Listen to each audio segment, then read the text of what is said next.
হেই everyone, কাল ছিল একটা কালী পুজোর ইনভাইট আমারই একটা ফ্রেন্ডের বাড়িতে। তো আমার সাথে ছিল মাম্পি আর এদিকে ছিল কিন্তু আমার কাকা।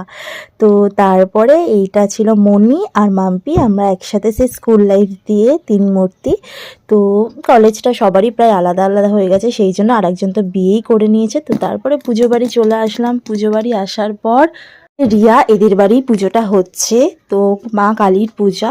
তো তারপরে আমরা একটু এখানে বসে কফি খাচ্ছিলাম, একটু এনজয় করছিলাম, আড্ডা দিচ্ছিলাম, কারণ অনেক দিন পর সবাই একসাথে হলে যা হয়। তারপর একজন তো বিয়ের কোণে, তো বিয়ে পার্টি টাটি দেয়নি, বিয়ে করে নিয়েছে। তারপর খাওয়ার ওখানে চলে গেছিলাম। দেখো জাস্ট লাইনটা দেখো, আর আমি তো টুকুস করে একটা সিট পেয়ে গেছি, তো সাইডে চুপ করে বসে গেছি। ও দিয়ে দিয়েছিল খিচুড়ি, ফ্রাইড রাইস, আলুর দম, এমনি পাঁপড়, পায়েস। এগুলো কিন্তু আমার বেশ ভালো লাগে পুজো বাড়িতে। তারপরে মা কালীকে আর একবার দর্শন করে নিলাম। দেখো জাস্ট মুখটা দেখে কান্না পেয়ে যায় আমার, জানি না আমি কেন।